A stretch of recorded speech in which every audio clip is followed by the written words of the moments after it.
Welcome everybody to this panel today. We're talking about the challenges within market structure and credit and banking within this industry. My name is Philip Stafford.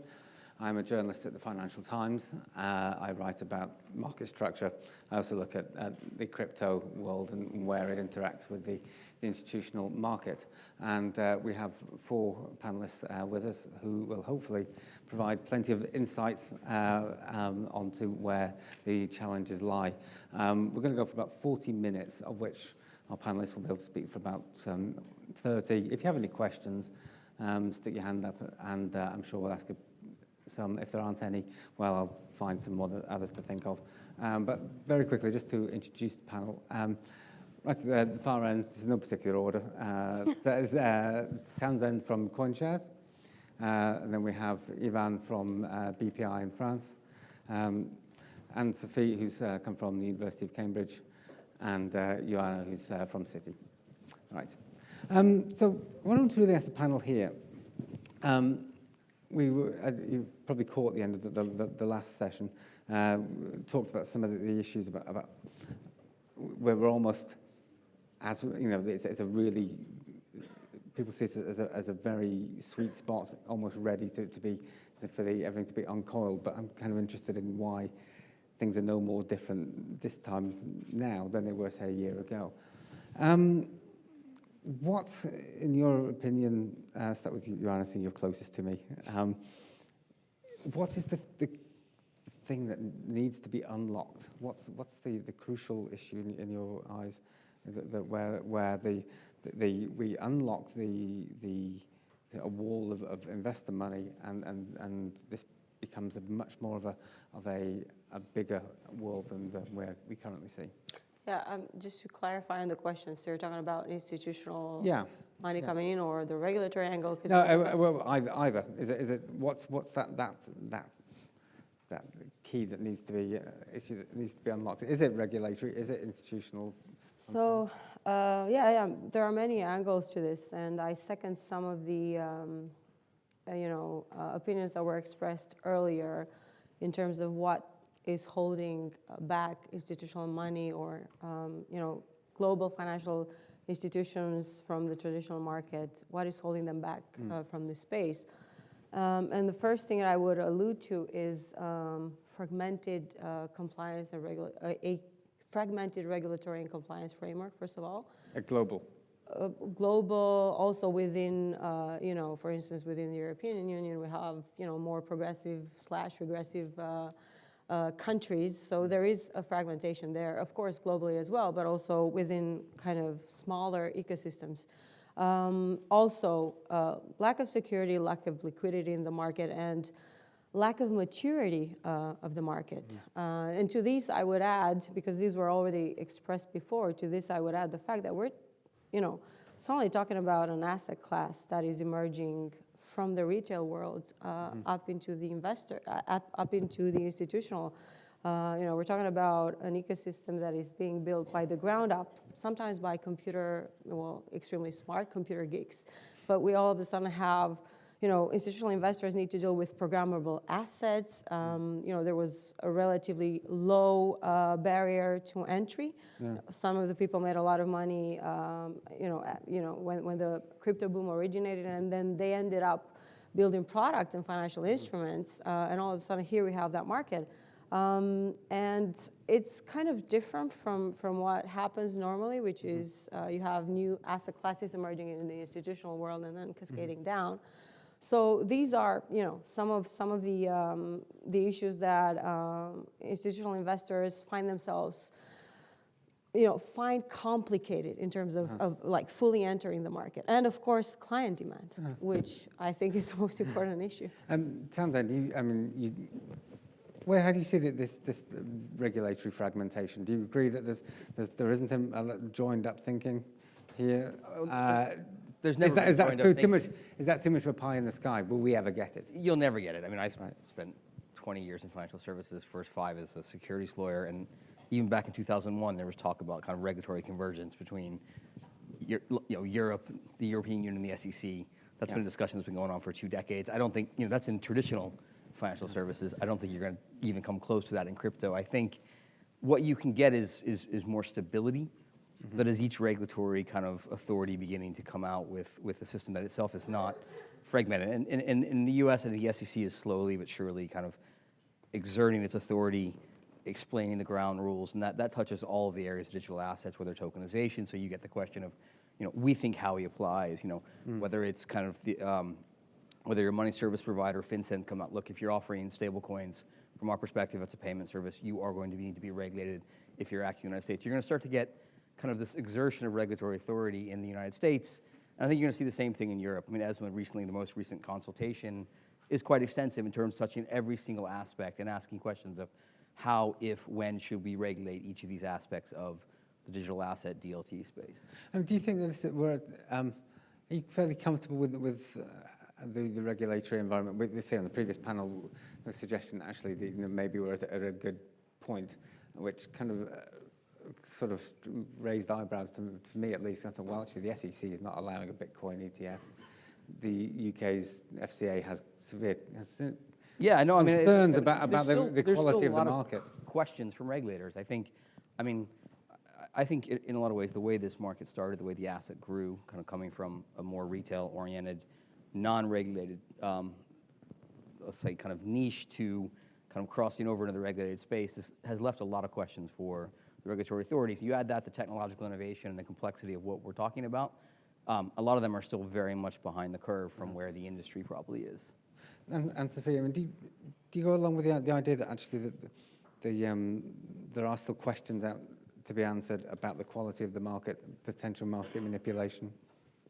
Yeah, well, just to begin on the regulatory competition, for us as lawyers, we often think that having some competition perhaps is a good thing, that if we wouldn't have a patchwork of regulations, perhaps the market wouldn't be where we are now, because it's exactly because we had different regulatory approaches that perhaps in some jurisdictions they realized if we enforce too much or we enforce too strictly, then perhaps we're going to run behind. So perhaps we should, Hester Pierce's comments over the past few days about having perhaps a 3-year grace period, perhaps that we wouldn't have seen that had we not had some competition and only had a universal regulation.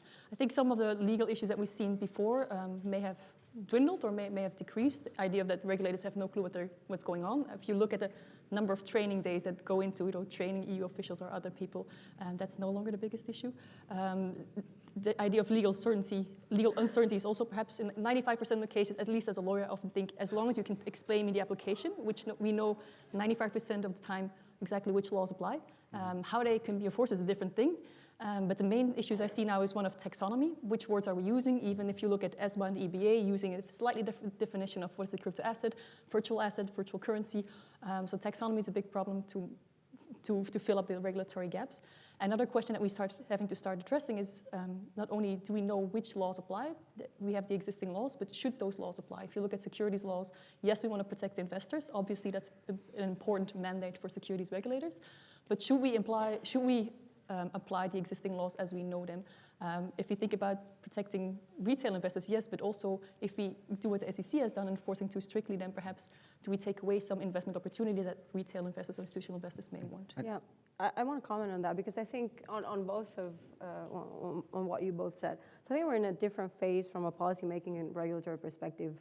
Last year was all about tweaking existing laws and trying to integrate crypto assets into those, and the most kind of the clearer case for that was trying to insert crypto assets with their various definitions into MiFID's financial instruments definition.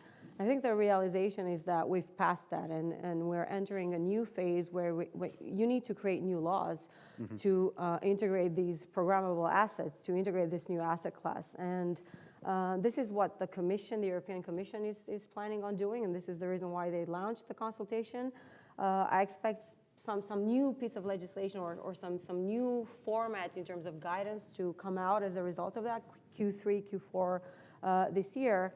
And I think what that will generate is a movement of the discussion from a currently niche group of regulators and policymakers that understand the industry and opening up to a wider audience.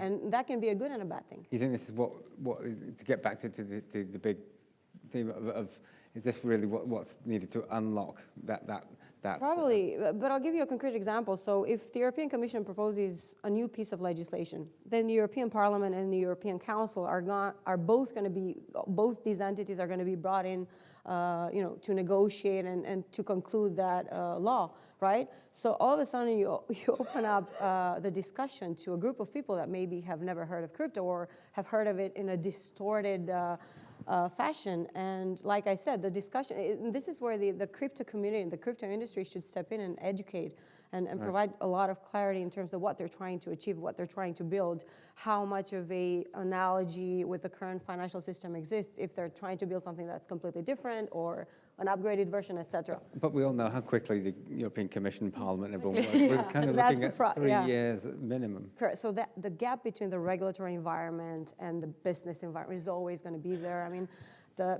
we need to keep it at a kind of normal size. I wanted to bring Ioana because we hadn't had a chance. Sorry. Yeah, no. For you, is it the regulatory framework that's the real issue here? I mean, do we need our own laws? Well, I love to make the analogy between internet and telco operators in the 90s and banking in crypto now. We all everybody expected the telecommunication operators to give the guidelines for internet industry. And some of them are doing very good business now with margins, but none of them are the internet giants they wanted to be. And we see some some big common marks between the crypto and banking markets. So I think the truth is always in between, but of course, the regulatory framework the European one takes 3 to 6 years. It's huge. Even in France, our authorities did a tremendous work to have the Loi Pacte. To be honest, it's already outdated. The market goes too fast. So it's a real challenge, and it will come from some banks that are really ahead. It will come from the crypto market that has the technological solutions, because the regulators won't bring the solution to AML, to KYC AML. They will bring guidelines, but the technical solutions will come from the crypto world. So we're clearly in between. So I think the good energies are in regulatory authorities right now, some banks, and of course crypto startups. Townsend, what does the industry need to do better then? I mean, there'll be some institutional investors who maybe want to dabble and then see a report that says actually 95% of the trading volume in the crypto market is fake. And that's what's but only going, because they want that's to what's convince going, IEOs to list. That's what's going to stick in their head. Without a doubt. I think the crypto community has to decide whether it wants institutional money. And this kind of goes back to the idea that, yes, regulators and the market structure will adapt, but it will also absorb. And I think right now what you see is a constant tension between, I think, the original crypto community, which thinks, things like tax shouldn't apply because it's not an asset, and it's definitely not a security. And these are things that most of us who are in financial services, when I worked with a guy who said, look, anyone could be a billionaire in financial services if you're unregulated, right? And it's true. Banks, if they had no regulation, their operating margins, everybody would skyrocket. Regulation is a value killer for all of us in financial services. So there is going to be, if people want institutional money to come in, there's going to have to be some kind of meeting them halfway. And that is whether that's kind of the market structure overall, liquidity, supervised markets, or a regulatory regime that works. It's a question the community has to decide. I think everyone here probably says definitely.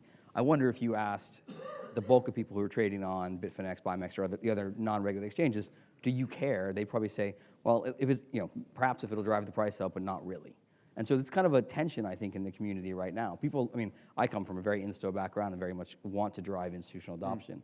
I'm not sure that's an approach that's necessarily throughout the whole crypto community. Sure, because there's always that tension that on the one side, it's somebody's money, and if they want to actually invest in it without any safety net, they should be allowed to, surely.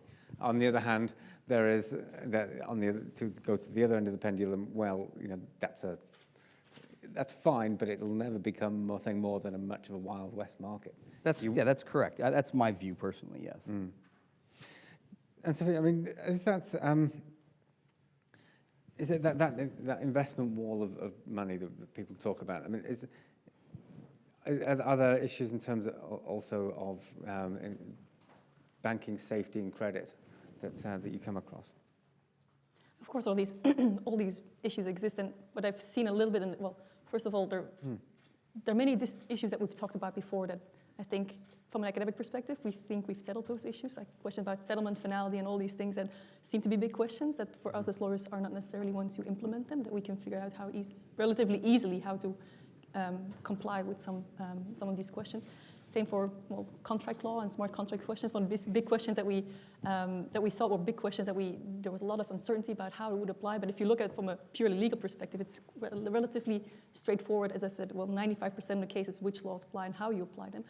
And then some other questions are, as you say, well, do you want to be on this side or do you want to be on that side? Do you want to be playing institutional rules and attract that kind of money? And if you do, well, there's certain consequences. If you don't, then that may be a good reason for some people to say, well, we don't want to play by those rules, and we'll see how far we get. As we heard in one of the previous panels, it goes much faster if you want to launch new products.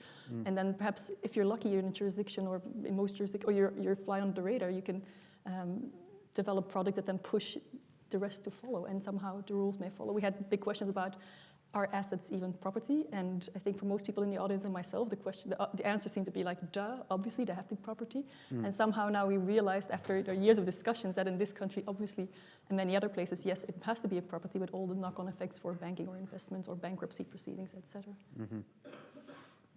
Yeah, I tend to disagree. I don't see that clear, divergence or segmentation between the two communities. Of course, you have that libertarian-spirited people in the crypto community that want to have exclusive on-chain governance and conflict resolution, et cetera, and they're looking to build systems to support that. That's true. But I think they also understand that there needs to be a middle ground. I don't see that. I don't think of it in a dichotomical way, if I may say that. And for instance, I'm very good friends with people in Maker. So their lawyer is everywhere. All the kind of boring, regulatory conferences, they're there trying to explain what they're trying to do, trying to figure out how they can integrate into kind of the regulated ecosystem. So I don't know. I think, you'll end up with a convergence between these two views of the market. And I hope that's going to happen because I represent a traditional. I'm the same. I hope as well. I just think, yeah. If you look at the history, and I'm not meaning to cast aspersions on anyone, but the idea of what you would hope would happen, so the self-regulated organizations would come out, SROs, similar to what govern things like NASDAQ and the NYC now, to start to okay, look, actual codes of operation around AML, KYC, market manipulation, wash trades, all these things that the exchange, if you go back to, the SEC laid out a very clear roadmap, right? And I'm not saying a crypto ETF is necessarily the be all and end all, but they had a very clear roadmap as to what had to be done. And I think in a lot of ways, the traditional exchanges have kind of said, well, we're not quite ready for that yet. And so I think, in a lot of ways, I'm hopeful that the industry will move that way because I'm very much traditionally an insto background. But I still think it is a question. Ioana, how much of we talk about an investment wall of money, but how much of it is this actually coming out of the States, and how much of it is there a kind of a European wall of money? Is there a difference here between two sides of the Atlantic? It's a very good question. There's around 170 crypto-friendly funds in the world, many traditional VCs, crypto VCs, venture arms of exchanges, asset managers, crypto hedge funds, so that's billions. The US funds have a size advantage. Blockchain Capital is fifth fund is 250 million, A16Z crypto funds is 300 million. Even the budget of US federal government on blockchain projects is already more than 10 to 20 million, and it will grow. The Chinese part, HDF is estimated to 1 billion. Dragonfly, Hashkey, they already have 250 million. And on the European side, we have a blockchain AI fund of 300 million, which is honestly pretty small. We have great players in Europe. You have these fellows from Fabric Ventures, Semantic Ventures, Blue Yard Capital. They are great funds, but they have maybe a sizing problem right now. And if you look at the math, if a US fund comes to Europe, it will clearly underround the second round. So they are so big that they won't make rooms for the small European funds to enter into interesting deals. So that's the mechanics that are taking place right now. And if Europe don't react more with more capital, we might pay the price in some years. I'm going to say, I was just, go ahead. God, Chairman's prerogative, then I'll do both of you. Sure. Why is there a sizing problem in Europe? It's just that if you take a 300 million funds to tackle AI and blockchain problems, it sounds pretty small comparing to the US and Chinese vehicles.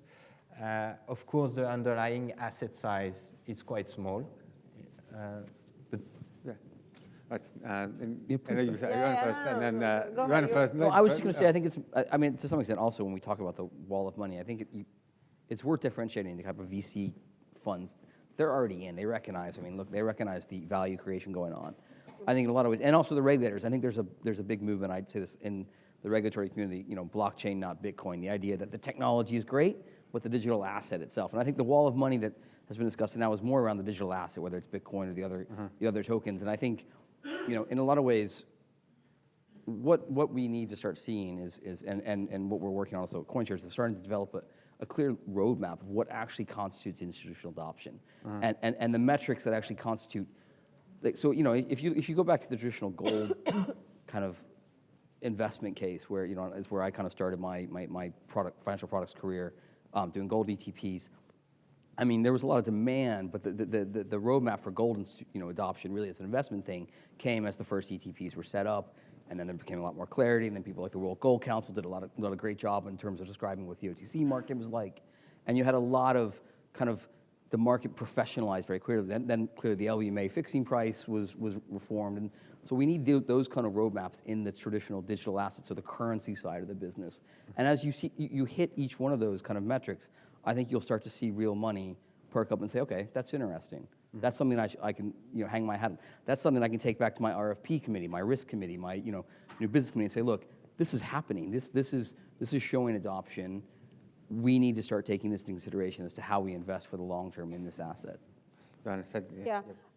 Are you sure it's just 300 million? Because if we're talking about the European Commission's AI/blockchain investment fund, it's supposed to generate up to 2 billion by 2021. I'm talking about the FAI Okay. pocket. Because the European Commission has put out an AI blockchain fund that is. Yeah, they have big budgets on H2020 For sure. projects and stuff like this. But I mean, the VC war is on, and the mechanics of the VCs are on, and we need to take that into account. If you do the seed investments and take the maximum risk, and then a US fund come and underwrite the whole Series A, it is something to take into account and to have a possibility to invest into this Series A. And this is happening right now or in the next 2 years. So that's why I'm worried, but we can see pretty good deals in Europe that might be underwritten fully by US funds in 2 or 3 years. Yeah, on that as well. I think it is very clear that the European Commission, the European Union, via the European Commission and other institutions, they're trying to break, platform monopolies and the kind of Silicon Valley extractive platforms, and they're trying to recreate a market that is literally just European. And they've put a lot of measures in place to counter a lot of U.S. VC or other funds coming into the market. I don't know if you saw, but they recently also created this market for data in Europe that is going to facilitate access to data for all sorts of projects. And then they're looking to build a European supremacy kind of ecosystem. And based on some estimates that I've been seeing, the VC crypto investment, whether it's DLT or also in the digital assets space, is is supposed to reach 900 million at the end of this year in Europe. So, I see a lot of promise from Europe all of a sudden. Let's see what happens. And also on the let's invest in DLT, not digital assets, which is an issue because it means, you completely miss the point of these incentive systems that you deploy a token in most cases to generate collaboration on crypto networks. But the European Commission is looking to invest in Fetch AI, which is definitely not the DLT. I brought them. No, I know so, Fetch very well. I worked at token market for 6 months. So I think we need to keep an open mind and kind of follow the dynamics because I think the market is going to evolve in a promising way. Well, the Commission has lots of ideas. No, that's also true. But it's not just the Commission. If half of them came true, I think. But think about it. When it comes to breaking U.S. hegemonial powers on the internet, you might see some interesting actions from the European Commission. Yeah, certainly on big tech firms. Briefly, we heard also previous about possibly the issues being a lack of a valuation model, a way to actually value some of these assets. Is that something that you go along with? I mean, without a doubt, so right now, I think, I was talking about the roadmap and the metrics. I mean, right now there's a lot of internal kind of super technical valuation modeling that to a traditional financial, asset manager or private banker or someone who's kind of portfolio manager, you look at kind of things. I can make jokes, whatever, the square root of the hash rate or whatever it is, these metrics that come from velocity within the system. And there aren't a lot of external models that kind of look at what's going on outside the Bitcoin or other digital asset system that actually shows real, meaningful adoption. And I think what still needs to be built are those models that kind of look, okay, we're not looking at the trade velocity in the system. We're not looking at,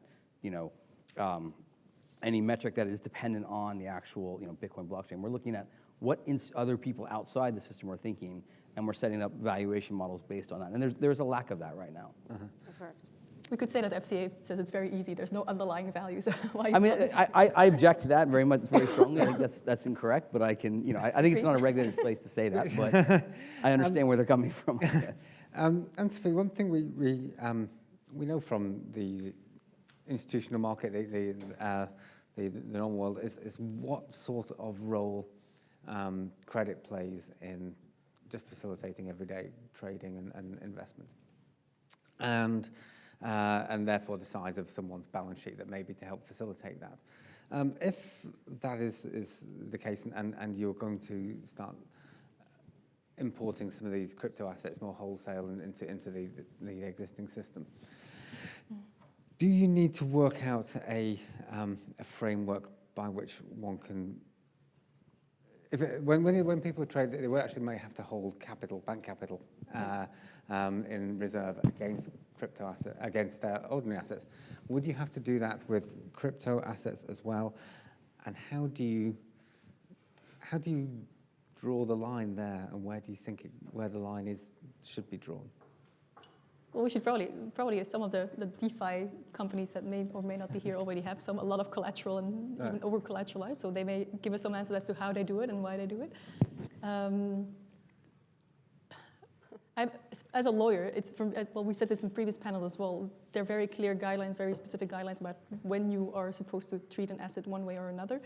And most of the time, these guidelines are very clear, although the challenge may be for us to explain to a regulator what exactly does this crypto asset do, what is the functionality, and then the problem is not so much in the legal framework necessarily, but in trying to make people understand what exactly does it do. And once we understand that, then we say, okay, probably as a regulator, most of the time we'll say we have our existing laws and we apply them. Then the question is, of course, should we? Because indeed, if we start applying some of these very high barriers, some of these very, very costly rules, then we know we're excluding some other players who will not be able to get to that kind of standard. And the question is that a good thing or is it a bad thing? In some cases, it may be a good thing. In other cases, we may want to basically continue seeing what we have seen, that people do not take care of those rules, that perhaps may be able to breach those rules, even if it's only for a 3-year period, to see, well, actually, can we actually give some time to experiment and see how we can do it differently? I'm sure a bank like Citi has some thoughts on it. No. Really? No, I just want to go back to what you were saying earlier. And, we were talking about the gap between the regulatory environment and what actually happens in the market. And, in DeFi, we're even moving from over-collateralization into decentralized custody solutions such as those provided by Hashflow that do not necessitate over-collateralization. So I'm just thinking, the market develops so swiftly. How on earth are you going to explain the decentralized stablecoin that, Maker is powering to a regulator? And also then by the time you have managed to explain that, figure out that there are other solutions such as Ioana or Hashflow that are, breaking that market and coming up with something new to solve some of those problems. So yeah, it's not just about, listen, you cannot put rules in place for these systems. You need to enable them to develop in a secure way, whatever that means, up to the point where they've consolidated enough to then be able to, attract institutional investors or safely reach out to ordinary consumers that have no exposure to crypto whatsoever. It comes back to that question of how do you define when something's secure? Well, you can't, can you? You can't. You just need to let the market grow because these systems are trying to test what security actually means at the moment. So put in some burdening regulatory parameters on them. But a bank it's not going to happen. A bank isn't 100% secure, but clearly it's threshold. But you have the regulation that kind of neutralize that effect. So to go back to what a bank like Citi thinks, I can tell you what my colleagues in the investments team, some of the investments team that I've been working with think. And I go back to my initial and opening statement, which is there a network around a certain project? It's not even about the valuation model at this stage, token valuation. It's just, is there a client demand for something? Is there a network built around, for instance, an issuance platform? If you have a crypto exchange, are there issuers? Are there investors that are lining up to actually use it, or for an issuance platforms, et cetera? Is there liquidity in the market? Does it make sense? So there are all sorts of questions, and mostly regulatory. Go on. Yeah, I've got a very concrete example. A client from our banks asked us a loan, a BTC loan. So we had some meetings with regulators. And we are still working on the solution because nobody is able right now in France to do a BTC loan. We can do a loan with a BTC as an underlying asset in euros. That's possible. But we cannot do a loan in BTC. And we have I think we have some work, but it's really interesting. But even if we collateralize 100, 200% the BTC, the volatility is a killer. And so that's a very concrete example today, to be honest. It's impossible to do a BTC loan. We can tweak something in euro because the banking world works in euro. And that's a very concrete example. So if you have solution to do a BTC loan, I'm really open-minded because it's not an easy problem. Yeah, I think collateralization is the least of our concerns now in the community. I think it's, to be fair, it took gold however long, as established as it was, to become kind of recognized in the various levels and classifications of collateral and to avoid taking a massive haircut. I think it's not, it's a nice to have, but it's not going to be a driver of the type of adoption we're talking about. I did promise these good people a chance to ask questions if they wanted. You go about Issa. Hang on, there's your man coming. I get the overall legal framework, but there are jurisdictional differences in traditional banking anyway. The regulatory side, again, there are differences in jurisdictions or regulatory adoption based upon competition. I think one of the things that's fundamentally holding this back is banking. Banking rails for any business that wants to get into the crypto market. If you're in a bulge bracket of major exchanges, you'll probably find that you have the banking relationships because it means a lot more in terms of volumes for the amount of headache that banks have to take, large banks, to be able to do the business. But if you get to a medium-sized business, you walk in off the street and say, I'd like to do this. I can think of a handful. Silvergate, Signature. But where is Citi on this? And where is Barclays? And where is HSBC? All of these other banks. I can answer. I come from the ETP space, and one way of creating an exchange-traded product is to do a swap. where you essentially just write a total return swap. I canvassed for a large chunk of time each of the banks, and there was a lot of talk about development, but there was never the establishment of a desk. And you're right, that lack of proper banking in the traditional space, which is, I think, slowly changing, but it's still sort of like, is going to interfere with the ability. If you think about it, how large asset managers get access to assets like this, they would generally just take a swap, pay a very low amount, 5 basis points on that, get total return, be completely comfortable because they have their, as been mentioned, they have someone they can sue if it goes south, if custody goes wrong, and so on. And I think the only current kind of access rail that exists are the ETPs offered by places like CoinShares, and you still don't see a lot of institutional adoption at that level yet. But even so, you're charged the margins on the way in and out on the fiat, because if you try and access that market, which is exchanging fiat for a commodity, be it gold, crypto, or whatever else, you're still charged a huge margin. It's still a costly space to get into, without a doubt. I think, you need, but like any new asset, it's still going to be, and anytime people are providing intermediating rails, it's going to cost some money. And I agree that, part of the adoption will be the market infrastructure among the large institutional banks who start to offer this in a way that gives clients comfort. Because it's true, if you imagine a large asset manager going to a risk committee and saying, I want to invest in crypto, digital assets, then going to the product provider or whoever, and giving them a request for, an RFP, right? I mean, imagine just some of the questions that come out are so difficult for some of these startups to fill in, right? And that's just a very challenging aspect of convincing institutional money to adopt what is a very kind of innovative, breakneck industry. I would say, just to simplify it, it has to do with regulatory guidance on this. I guess, when but until the regulators give us a clear green light that we can enter the space fully, and they're shepherding it in a positive, available manner, that's not going to happen. So it's a chicken and egg, because the regulators are looking at us to tell them what sorts of the level of risk we're willing to take to enter the space, because it's still considered a risky ecosystem, right? And we're looking at the regulators to kind of guide us through this and tell us, okay, this is okay and this is not okay to do. So, can they give you that answer without? Well, I don't know. Hopefully, because like I said, it's like waiting for the commission to do something. We cannot operate outside the regulatory purview. But Kraken, Stamp, and all these large institutions are being banked somewhere. Correct. So if the relationship is big enough. But where are they banked? I don't know, and I can't. Bermuda. Oh yeah, I mean that's the thing. They're not banked by a large. I wanted to say so. Probably banked in jurisdictions. No, but to give you some hope, there are some interesting solutions that will emerge out of the UK market. A crypto bank, a merchant crypto bank that is currently under licensing processes with the UK regulators. I think they might be in the room. I'm not allowed to say their names, but we can, I might as well be, so Digital Assets Global.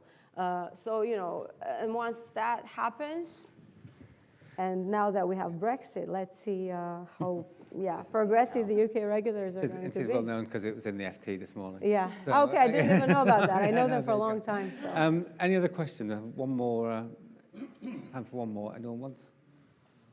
Don't be shy. No? Fine.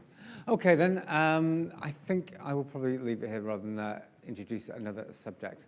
So I'd like to just thank everybody for listening, and thank all my panelists, Townsend, Dan, Sofie, Ioana, for a really good topic. Thank you.